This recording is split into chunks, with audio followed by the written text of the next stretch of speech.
অনেক দিন ধরেই ধোসা খেতে মন চাইছিল, কিন্তু চালের গুঁড়ো দিয়ে ধোসা বানানোটা অনেকটা লম্বা প্রসেস, অত সময় তো হাতে নেই বন্ধুরা। তো চলো মাত্র 10 মিনিটে আমি ধোসা বানালাম। তো কিভাবে বানালাম সেটা দেখে নেওয়া যাক। প্রথমে 1 কাপ সুজি নিয়েছি, তার ভিতর 1/2 কাপ আটা মিশিয়েছি, আর 1/2 কাপ টক দই মিশিয়েছি, স্বাদ মতো নুন দিয়েছি, আর সামান্য একটু চিনি দিয়েছি। এবার এটাকে খুব ভালোভাবে মেখে নেব।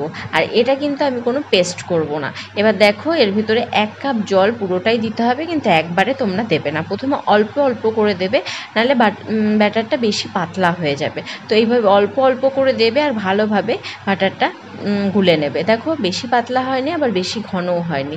এবার এটাকে আমি সাইডে 10 মিনিটের জন্য রেখে দেবো ঢেকে।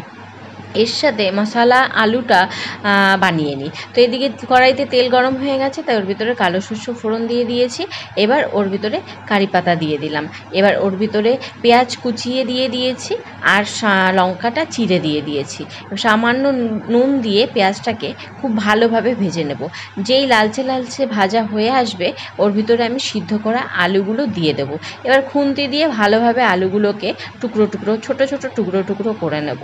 ছোট ছোট টুকরো টুকরো করা হয়ে গেলে ওর ভিতরে আমি এবার হলুদ গুঁড়ো দিয়ে দেবো, আর স্বাদ মতো দিয়ে দেবো লবণ, আর দেবো হচ্ছে সামান্য একটু চিনি, একদম সামান্য। আর তোমরা চাইলে আদা পেস্ট করেও দিতে পারো বা আদা কুচিও দিতে পারো, কিন্তু আমার ঘরে আদা ছিল না, তার জন্য আমি আদাটা দিতে পারিনি। তোমরা চাইলে কিন্তু আদাটা দিতে পারো। দেখো রেডি হয়ে যাওয়ার পরে পুরো দোকানের মতো লাগছে না মশলা আলুটা? ধোসার সাথে খেতে কিন্তু সত্যি দোকানের মতোই হয়েছিল। তো মশলা আলুটাকে সাইডে রেখে বা তাওয়া গরম বসিয়ে দিয়েছি। এই দিকে ব্যাটারটা আমার অনেকটা 10-15 মিনিট রাখার পরে মানে সুজিটা অনেকটা জলের সাথে মিশে গেছে আর কি। তো যাই হোক, এবার দেখো তাওয়াতে সামান্য একটু তেল দিয়ে দিয়েছি। এবার ব্রাশ থাকলে ভালোভাবে ব্রাশ করে নিতে হবে ফ্রাই প্যানটায়, তারপরে জোরটা কমিয়ে দিতে হবে। আর আমি সামান্য জল এই কারণেই ছিটাচ্ছিলাম, যাতে তাওয়াটা বেশি গরম না হয়ে যায়। এবার একদম লো ফ্লেম দিয়ে এবার দেখো আমি ব্যাটারটা দিয়ে দিয়েছি। আমি ধোসাগুলো একদম ছোটও করব না, আবার একেবারে খুব বড়ও করব না, তার জন্য একটু কম পড়েছিল বলে আর একটু দিয়ে নিলাম। তো এইভাবে চামচের পিছন দিয়ে ভালোভাবে এটাকে ছড়িয়ে নিচ্ছিলাম। একদম লো ফ্লেমে করবে, হাই ফ্লেমে কিন্তু এই ধোসাটা করা যাবে না। কিছুক্ষণ পরে দেখো একদম কিন্তু তলায় লাগছে না। আর ধোসার একটা জিনিস কি, দু সাইড তো আর ভাজতে হয় না, এইভাবে ভাজ করে তুলে নেব।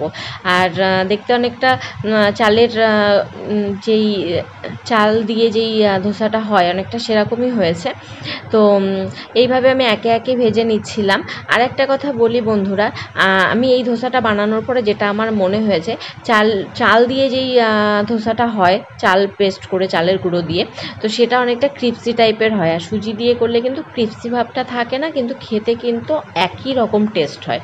আর ওই মশলা আলু দিয়ে খেলে তো মনে হয় যেন আমরা দোকানের ধোসাটা খাচ্ছি। আমার তো পার্সোনালি সেটাই মনে হয়েছে। আর তোমরা একবার বানিয়ে বাড়িতে ট্রাই করো এইভাবে। আর যদি তোমাদেরও মনে হয় যে দোকানের মতোই লাগছে, তাহলে অবশ্যই কিন্তু আমাকে কমেন্ট করো।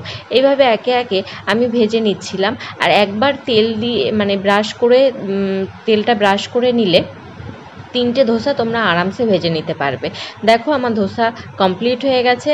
আর ধোসার সাথে নিয়ে নিয়েছি মশলা আলু, আর একটা ডিম সিদ্ধ, আর হচ্ছে একটা কলা। এটা কিন্তু আর সকালের একটা হেলদি ব্রেকফাস্ট। তো আজকে এই হেলদি ব্রেকফাস্টটা পেয়ে কর্তামশাই বেশ খুশি হয়ে গেছিলো।